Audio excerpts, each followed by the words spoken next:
Hi, everyone. Welcome to episode 71 of the All Dolphins podcast. This is a special part one of two because today is game day, Omar.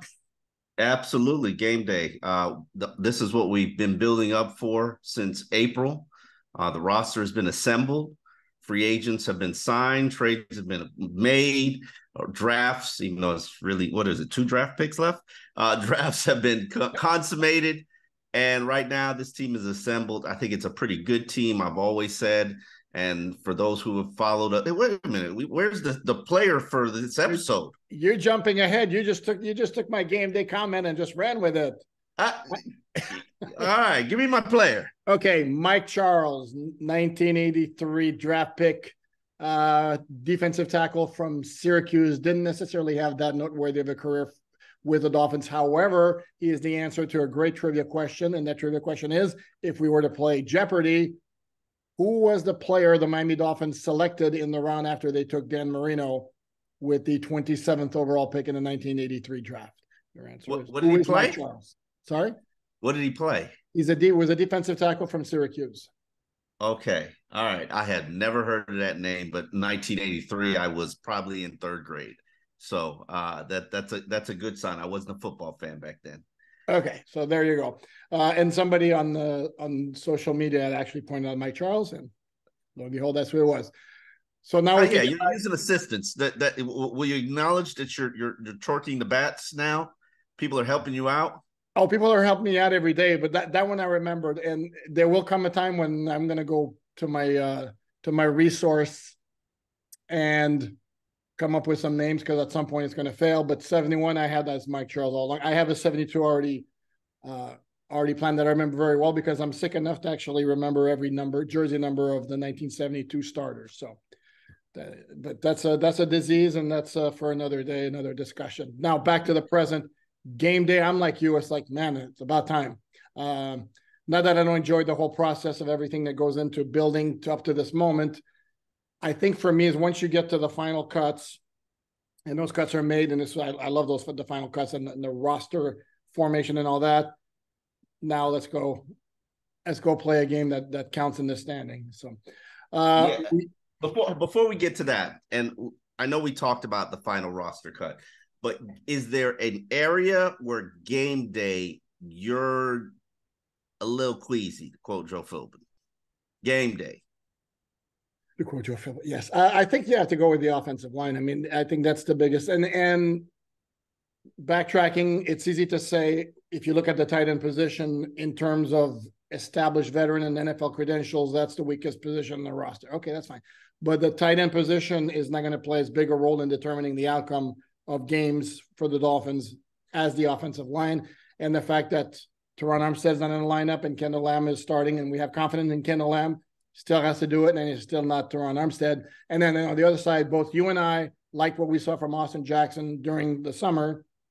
Still has to do it in a regular season game. So to me, by far, that would be the position that make me, quote unquote, queasy. You?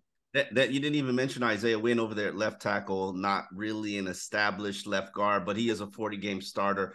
You touched on Kendall Lamb, and if you go to alldolphins.com, I have a piece that I wrote about Kendall Lamb, just his mentality, his mindset. It's a little bit different. I've covered the NFL for 15 years, and I know guys use things like Tom Brady was drafted in the 6th round, and that's a driving motivator. And I know Jarvis Landry knew every single player and receiver who was selected ahead of him.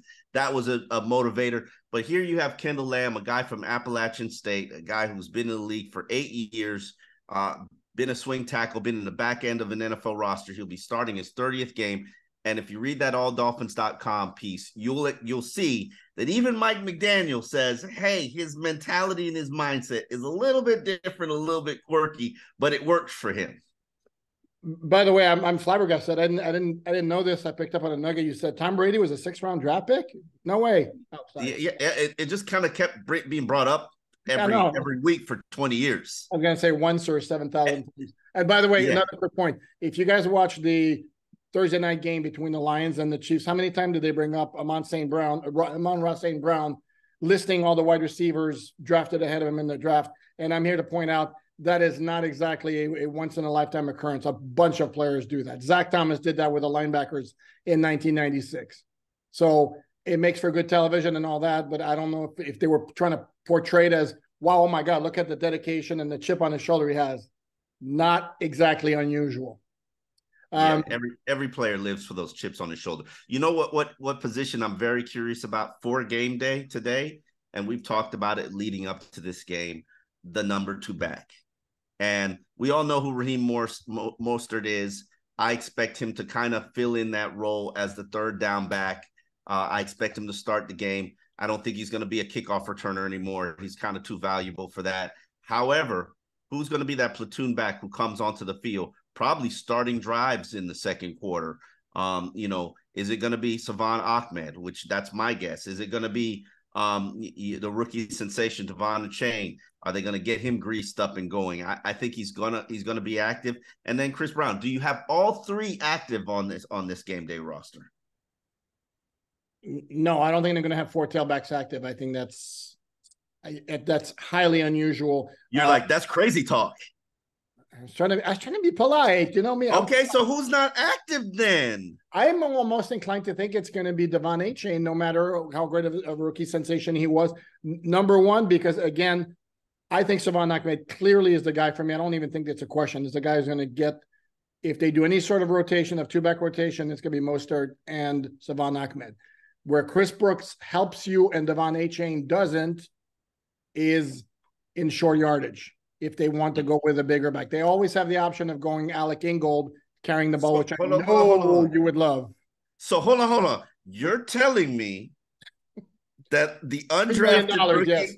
The undrafted rookie Chris. I'm using the wrong figure. The undrafted rookie Chris Brooks is active over Devon Achane. That's your prediction? Okay, if you want to put it like that, yeah.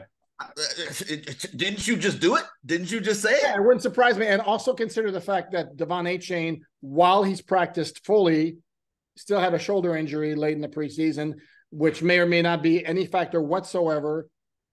I think for this particular game, and I could be wrong, I've been wrong before, and I'm sure somebody's going to point out if I'm wrong again, and that's fine. But you asked me to make a prediction. This is why, by the way, as we talk about predictions are a no-win situation for media folks. I hope you guys understand that. And if I really knew, for example, for the game against the Dolphins Charger game, if I really knew what the final score was, I'd be in Vegas right now and probably just would bet on every single solitary NFL game and get rich that way. Obviously, what we do is we analyze everything. We are able to tell you the likelihood of what should happen. Mm-hmm. And as Herm Edwards once said, that's why you play the game. So that's why my prediction is, you asked me if you pin me down. Yeah, I'm going to go Chris Brooks over Devon Achane. I think Braxton Berrios is going to be the guy used on both punt and kickoff returns, which very, very often are not a factor in games anymore. And this is even before the new rule where anybody can fair catch at the 5-yard line or the 10-yard line, and it goes out to the 25. Because so many kickers it's touchback after touchback. So that would be my prediction there. I think Brooks would be active over Achane. I'm actually going to go with you. I was giving you a hard time, but I do agree with you.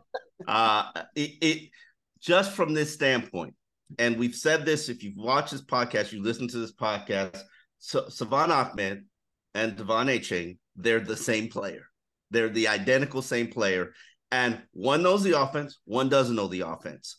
One had a phenomenal preseason, who I would argue, and Poupart has not been able to discredit, which, you know, that for those who follow this, that's Poupart's thing, to discredit. He has not been able to discredit. Wow, man, no, I don't. Go ahead. Go ahead. That Savon Ahmed has had the best preseason of running backs statistically in the common era of football. Like, the numbers were ridiculous. For those who don't know, he gained 142 rushing yards on 16 carries, averaged 8.7 yards per carry. He also caught the ball 6 times for 42 yards, scored 1 touchdown. And this is literally only being used in really the second and third game, because the first game he was just used as a third down back, which is a role that they were testing him out for. But common sense tells you that Raheem Mostert is probably going to be the third down back, because he's reliable. Maybe I'm wrong. Maybe because he's reliable, he's trustworthy, he can block, he can do all those things. But if you're a fantasy guy, I would pick up Devon A. Chain. I'm sorry, Savon Ahmed. I would pick up. See, look, I'm mixing them up again. I would pick up Savon Ahmed because I tell you, that kid has always flashed, and he finally seems like he put it all together, and he's always had talent. And now it looks like that talent's ready to come out. And for those who are going to jump on Omar for saying they're the same guy, yes, they're the same guy. They're the same guy. The body wise, they're the same guy. The one difference, yes, we acknowledge if it's a race, straight line down the field, A Chain's going to be faster than Ahmed, but not by that much. And it's not like Ahmed is slow. So absolutely would want to point that out.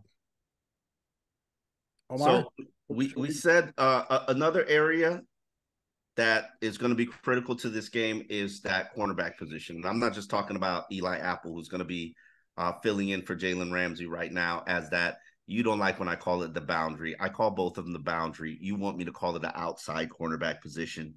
I'm fine with the boundary is the short side. So but Kader Kohu, Keenan Allen, name me a better slot receiver than Keenan Allen. Just name me one. I know you got one. Come on, give it to me. Yeah, off the top of my head, actually, no, I don't. Off the top of my head, I mean, he's very, very good, and Tyler Boyd's very good. Yeah, off the top of my head, I can't. Keenan Allen's up. And I think this is going to be a great learning game for everybody in the secondary. I think it'll be interesting to see how they put it all together. Eli Apple's going to be starting, then the safety spot. What do you do there? Verone McKinley, Deshaun Elliott. Do you even play Brandon Jones? I have a feeling that it's going to be a lot of Verone McKinley and Deshaun Elliott splitting the reps, probably going situational. And it's the first game, so it's okay to telegraph who's on the field and what they're doing. No, without question. And that's a very tough matchup. And as always, when we talk about the secondary and coverage, the more pressure the guys up front can provide, the easier it makes a job on the back end. That's not exactly great football science there. We should point out, however, and another factor, perhaps in the Devon A. Chain decision with Savannah or with Chris Brooks as far as to who is active. The Dolphins on Saturday did a practice squad elevation, and that was 2022 7th round pick Cameron Good, and that was done for special teams, which is one slot. Certainly wouldn't be the same role that Devon A. Chain would play, but that's just one more body on special teams. And Cameron Good's a guy he's done some good work in both training camps, not just this year, last year as well. Got caught in numbers because the Dolphins have some depth among edge defenders, but obviously the Dolphins. Come on, you're like, what do I make that face for? Yeah, that's exactly what. Chubb Phillips, Andrew Van Ginkel. No. That's not the issue. You said that Cameron Good has done some good works both training camps, and I'm thinking to myself, really? Yes. He's not like he's getting a ton of reps and a ton of like frontline reps. To me, I've noticed him, and that's my gauge. It's my highly scientific gauge. Do I notice you when I'm watching? Do you feel him? I feel him? Exactly. And I have felt him both training camps where if the Dolphins didn't had their questionable depth among their edge defenders, I could see this guy making the roster. And then this year, again, he got, and I forgot to mention Emmanuel Ogbah among the edge defenders. By the way, I don't know if you noticed the last depth chart, he's listed as second team at linebacker. Emmanuel Ogbah. You know I have to point that out. Listen, I'm curious to see if he gets 15 snaps this game. That'll be interesting to see. I'll take the over. You'll take the over? Okay, that's pretty good. I like Emmanuel Ogbah at 15 snaps. Let's get into some of these questions that were left over from yesterday. If you were not able to check out yesterday's episode, I guarantee you're going to find something substantial, useful, beneficial for the hardcore Dolphin fans as you get ready for today's 4 p.m. game. Was it 4:25 or what? 4:25. Yeah, 4:25 game against the the Los Angeles Chargers. Jacob Deal asks, can you guys speak about how Braxton Berrios will provide what he'll provide for this team, whether it's in the slot or as a returner? A lot. There's my answer. How's that? Yeah, definitely a lot. I think he's the primary kickoff and punt returner. What I like about Braxton Berrios is he's a savvy slot receiver, very, very polished. He's clearly going to enhance his polish, having worked with Wes Welker. He's going to be that guy who drops into the zones that are created by Jalen Waddle and Tyreek Hill. And to me, it really comes down to the chemistry that he has with Tua Tagovailoa. But I will say this: the one thing when they signed Braxton Berrios that I found very interesting and beneficial was the fact that I think nearly 2/3 of his receiving yardage, was yards after the catch. And that's phenomenal for this Dolphins team. Obviously, it's not too surprising considering he's a return specialist, but he's got that wiggle, that shake, that ability to get yards after the catch. And I think Tua is that quarterback that puts the ball in the position for his receivers to give you that rack. He's not, and Berrios, I mean, I kid when I say a lot. That's obviously a flippant answer. No, he's got very savvy. He knows how to get himself open, and he's got some wiggle where he's not necessarily fast, but he's got very short area, a lot of short area quickness to make things happen. Mm-hmm. There's a difference between speed and quickness. Mm-hmm. For those who do not know, some players have both. Some players are phenomenally quick and then straight line fast. He's a quick player. TV guy asks, grade the new O-line coach with heading into week 1. Damn. What have you seen from Butch Barry? Give him a grade. Well, can't do it. What's our basis? I mean, practice doesn't work for our basis is 10 years of garbage. Well, and the preseason for the most part was good. It wasn't perfect because there were some protection issues. I didn't see, there were some pre-snap penalties. It wasn't the flag fest that I remember from last year. You really called it a flag fest. Ooh. Well, yeah. So again, based off the preseason, again, I can't base it off practice. Based off the preseason, B minus. Yeah, I would give it a B- as well. They rushed for 497 yards, and that's before the third game was called in the fourth quarter. 3 rushing touchdowns. They were third in the NFL in rushing in the preseason, and I've talked to the guys in the locker room, and they should be proud of themselves for what they did in terms of aiming points, creating lanes, angles. I think this is going to be a tremendously improved run blocking team. And hopefully they can lean on that and have really sustained success. But, the proof is in the pudding. You're going out there without Teron Armstead, which means you're basically playing with one hand tied behind your back. And even though I like Kendall Lamb, he's not Teron Armstead. Yeah. So that Teron Armstead's top 3 player on your team. Top 4, top 5. I agree. But another important point that needs to be made, and you like throwing out the rushing statistics in the preseason, which were great. If you think facing a defense in the preseason is the same as the regular season, This is when you throw all sorts of wrinkles. And that applies for the Dolphins as well. If you think we saw everything that Vic Fangio is going to do defensively in the preseason, no. There's going to be a whole bunch of new wrinkles. And this is why it's difficult to compare and to project based on what we saw in the preseason.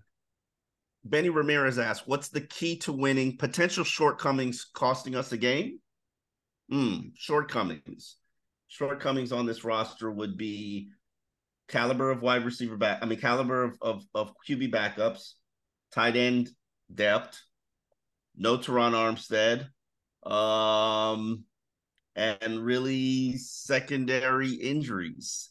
The only thing of that component that I think could potentially cost you a loss is the secondary injuries. They got some hella wide receivers in Mike Williams and Keenan Allen and Joshua Palmer and Jalen Guyton, the young, even Quentin Johnson, the rookie. They got a hell of a receiving core, and they've got the quarterback with the arm to throw it. The question for me is, can Vic Fangio's defense create confusion and force Herbert into turnovers? As Mike McDaniel said, I forgot what his statistic was, and I think he was on point, but I can't remember if it was 70 or 80% of games are decided by the turnover margin. And that's good. That gets very, very basic. And the other factor as well is Special teams concern me in this particular case because they were so subpar last year. I'm going to be very polite. And the Chargers have this rookie returner who took one back for a touchdown in the preseason, named Darius Davis, who played with their first round pick, Quentin Johnston, at TCU. Dolphins will not have to deal with Jalen Guyton, who is on PUP. But they have, I mean, who was it there? Was it Fangio who mentioned they have to deal with 5 good wide receivers? I don't know how much of a factor Davis is going to be, but the top 4 are really good. No, it always comes on. And one concern I might have is, and it equates a little bit to what you're talking about, the secondary and all that. Can Bradley Chubb and Jalen Phillips get consistent pressure on Justin Herbert without having to send more guys at him? Because if they have to do that, then it affects the coverage as well. I think that's a concern. Who's your blitzer? I don't know, and that's probably the beauty of Vic Fangio's scheme, because we don't know yet. He's not a big proponent of blitzer based on his history, of blitzing based on his history. And somebody, to me, it could be a linebacker, it could be a DB. I would tell you the guy who's had the most success blitzing so far has been Duke Riley. However, I think that's package based, but if you do see Duke Riley come on the field, that might be what he's there to do. But I've always felt like Jerome Baker's an underutilized blitzer. I mean, we're talking about a guy who's got 20 sacks in his career, and he's rarely ever called for the blitz, and even in a blitzing package, primarily because he's always had to cover the running backs or cover the tight ends. And so he wasn't really in a position to say, okay, I'm free, let me go get the quarterback, except for that season. Do you remember when they moved him to outside linebacker? Correct, where he was coming quite a bit. I think that might have been 2021, but I'm not. It was, 2021, and it was the resurgence of their defense that started 0-7, 1-7 or something. Right. The team that started 1-7. Let me not put it all on the defense. But yeah, blitzers. That's a very good question. Obviously Brandon Jones, everybody knows what they call him, Blitz Boy. So it's, we know he's pretty good at that. I think Deshaun Elliott could do that, but pressure coming from unexpected places. That's really the key to having successful defenses. Correct. Let's get to a question that John O'Connell asked, which I thought it's not very game specific, but I think Dolphin fans would love to hear our answer on this.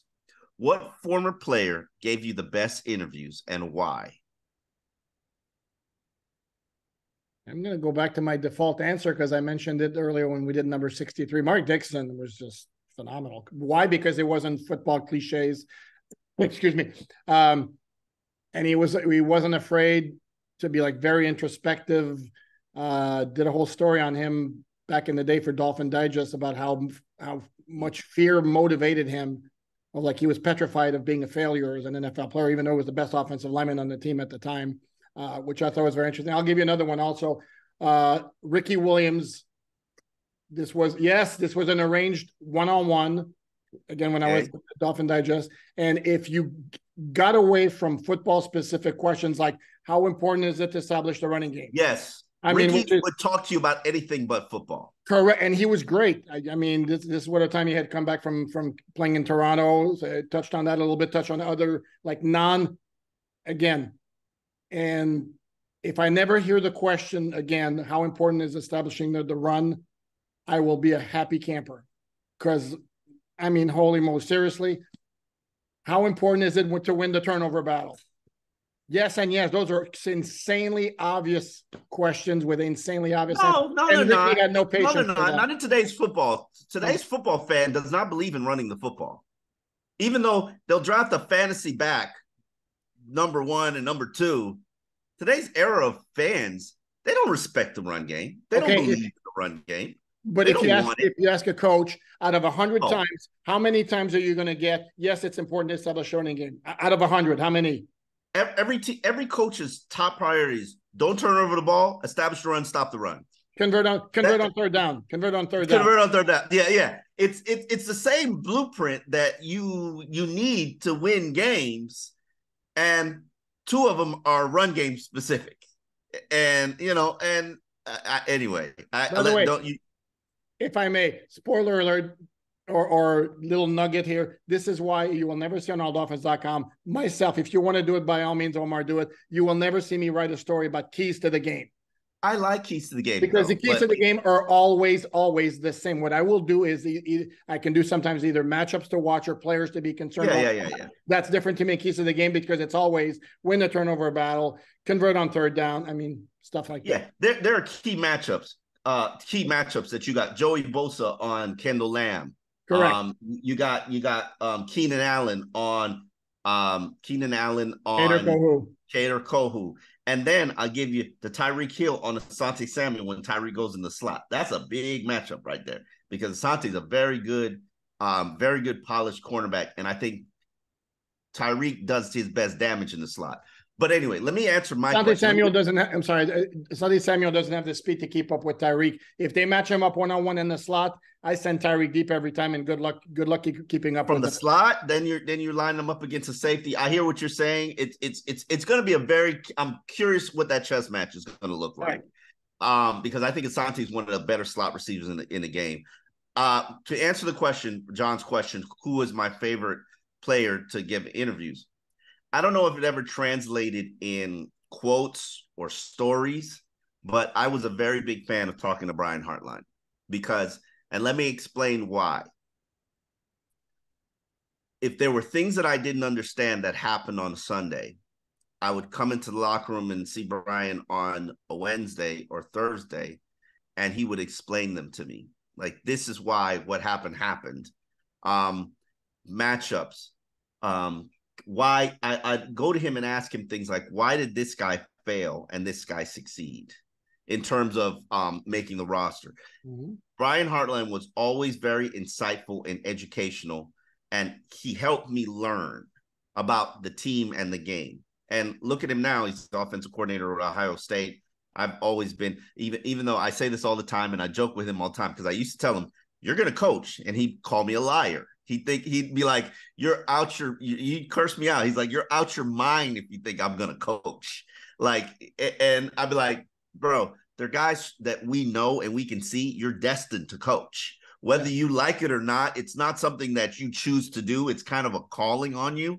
And I'm a big Brian Hartline fan. I think he's going to be a phenomenal coach whenever he gets the opportunity to be a head coach. And considering he's one of wide receivers, there's nobody in college game developing them better than him. Now he's the offensive coordinator, so obviously we'll evaluate him based on what Ohio State offense does under Ryan Day. And then not just that, my ring threw me off. We probably need a ring sponsorship as many times my wife is going outside today. I'll blame my toddler. Maybe she's outside blowing bubbles. But his mind is so driven to coach and teach, and it was always my favorite. I never really even used him for stories. I just go to Brian to learn things and talk. Like, I rarely ever quote him. No, so I don't know if that's an accurate answer, but I really enjoyed talking to him. No, and he kind of developed a disdain for the media, if we're going to be very honest about it. Yes, he did. You didn't see him quoted all that much in his last few years with the Dolphins, but I am with you. He is often mentioned as like a star in the making as a coach. So look for him to become a head coach before too long. Who do you expect the Dolphins to lean on for short yardage situations, Ingold or Brooks? Rick asks. Good question. A combination of both would be my guess. And this is the part where I say, hopefully they avoid third and short situations, and and they convert. Or yeah, of course. And that's kind of the point, to get them in third and long situations. Yeah. No, that made no sense what I just said. Erase. Yeah, I could see a combination of both. I think. I don't necessarily think you go to the fullback all that often. I don't recall ever a game where a fullback's going to have 5 carries on 3rd and 1 or 3rd and 2. So I think it would be more of Brooks, assuming that would be the guy that they would go to. Not impossible that Raheem Mostert's going to get some carries on 3rd and short as well, because it doesn't have to be a straight jam up into the middle as well. Yeah. Let's hit some of these rapid fire. Jose Rodriguez asks, I know Nick Needham suffered an Achilles injury. How long does that normally take to heal? 9 months, 10 months. Yeah, 10, Depends on 10, the player. not 9, 10. I would say 10. And I think he's probably 6 weeks away from really contributing when he starts practicing, which will be in 4 weeks, right? Correct? Yes, yes, yes. He's got to sit out 4 games. I'm trying to remember. Yeah, you can't practice until the 4 games, if unless I'm Yeah. mistaken. But it happened like early November. No, in October No, last. it happened. It happened in late Late October. October. Mm-hmm. So 10 months would be late August. Mm-hmm. So Take the over or the under 10 games for Teron Armstead. That's a question from Sean. over. Okay. I'm gonna take the optimistic position here, even though it's not a great start. Jay Chizard asks, if clock management issues continue this year, does Mike McDaniel have to give up play calling duties? Yeah, I don't. Who's going to make him? Yeah. That ain't happening. Yeah. Yeah. I think, yeah, that ain't happening. I think the understanding and identification, a lot of people got to understand a lot of their play calling stuff is because they've got so much built-in motions. Maybe they simplify some of those motions, but I think, as Tua explained, having a better grasp on the terminology and the players having a better grasp, and that's part of the reason why they're wearing the camera helmet, so players can listen and view it and see it from their perspective. I think that'll help speed things up. Let's go over under. Don Rod asks, over under on how many times Miami runs the ball on Sunday, and what number would you say gives Miami the best chance to win? A very good question. I'm at 20 carries. I just think this will be a shootout and a passing fest, and you're going to see a lot of throwing the football. I expect it to be a fourth quarter game, so that's where I am from that standpoint. But I think it's going to be about 20 carries, but I think the backs are going to be heavily utilized in the passing game. You said it so well. I can't think of adding anything that would be better than that. Jamie Shrivers asks, how do you feel the special teams will do this year? Top 15 unit? Let's start by not having it beat bottom 5. How's that? That would be a step up. I mean, it was That's bad. a good step in the right direction. It was bad last year. Top 15. That's a very, very ambitious goal, and sure, whether they can attain it. First of all, I think they're going to be a lot more consistent in the return game because Braxton Berrios is a very well-established returner. The coverage is what has to concern you based on what happened last year. And more important than anything else, a little bit more consistency from Jason Sanders. However, I'm going to go back to the point where he had one huge money kick to make last year, and it was from 50 yards, and he nailed it to get the Dolphins into the playoffs with that win against the Jets at the end. Marcos asks, schematically, how would you counter the pressure from the LA Chargers edge rushers now that Armstead is out? I would use it against them. Screen plays, counters. The best defense against great edge rushers is to run the ball effectively, have the offensive linemen keep them on their heels. And I think a lot of this will be RPO based. A lot of the Miami's offense is RPO based. So I heavily lean in that RPO direction. I'm a big believer in RPO. Tua may be a big believer in RPO. As I've said, he's the blueprint for RPO teaching in today's age of football. So, and I will add to your answer. Sorry to cut you off. I will add to your answer. Have the running back Chip, Bosa, or Mac on their way out running their pattern. That ain't gonna do nothing. Like I said, and like I said what I said. Have the running back Chip, Mac, or Bosa on their way out to running their outlet pattern. Oh, yeah, you're right. There was a Finn fan who asked me a question, and I didn't get to it, and I promised him I'd get to it today. Okay, I got you tomorrow. So let me find this question. But you set it up, set people up with Okay, one quick point I want to make. If we, in the event, chances are we're not going to be able to get to every single solitary question because so many of you ask good questions. Also know that on alldolphins.com, I do a regular mailbag where I also answer questions. So which covers basically by the time we're done with the Q&As and the mailbags on alldolphins.com, we have pretty much everything covered. I put out calls for questions on my Twitter page, or X, whatever you want to call it, which is at Poupart NFL, Poupart. And then I will also put a message here in the comments for this episode, so you'll know exactly where to ask questions. Go ahead, Omar. You I found found it? the question. It's Mike Best. How can Mike McDaniel make you believe he's truly an offensive genius that his reputation says he is? And good question. I wrote a column about it. You can find it on alldolphins.com. I want to see people, how coaches respond to adversity, how coaches respond to adjustments when people figure out what you're doing and how you're doing it. That often happens in the NFL. This is going to be a great test. He's got to have built-in zone beaters.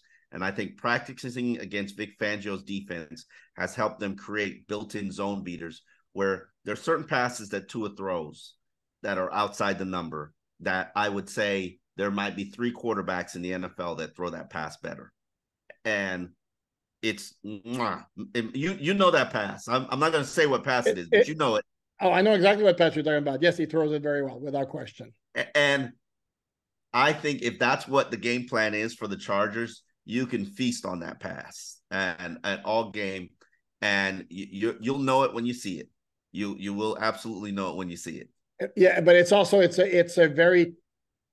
not a throw with a lot of margin for error. And first of all, Tua has to be able to set his feet with a comfortable time in the pocket, and the receiver has to have the amount of cushion needed. But yes, he throws that little floater over the first defender on the outside beautifully, without question. The answer to the question. Sorry, did I reveal a secret? The answer. Go ahead. The answer to, if they made it this far in the podcast, they deserve to know it. Is it kind of an offshoot of what you said? To me, it would be more like, number one is I want to see more emphasis on the running game. And I get, you got Tyreek and Waddle. That's the strength of the offense. I get it, but it's got to be more incorporated in the game plan. The other factor, as we're down to the final minute here, is adjustments within a game. I know you mentioned during a losing streak within a game, like the Chargers game last year was a perfect example. What they were doing in the first half very obviously was not working, and seemed to me like, as I recall, they did pretty much the same thing in the second half, and it still wasn't working. And they scored 17 points because they got one fluke touchdown on the fumble where the Tyreek ran over, and then they got another one where Tyreek won a one-on-one battle on the outside, and the DB fell. So it's all about adjustments. Omar, that's going to have to wrap it up. This, by the way, again, this was, I don't know if we want to call it a bonus episode, but we're going to be back here after the game to recap and discuss everything that we saw. AllDolphins.com. We're going to be a ton of coverage there, as always, for free. This is the All Dolphins podcast. Download, subscribe, share, tell a friend. We're also, for audio podcast, Fans First Sports Network under Miami Dolphins Insider. Omar, let's enjoy the game and let's talk about it a bit.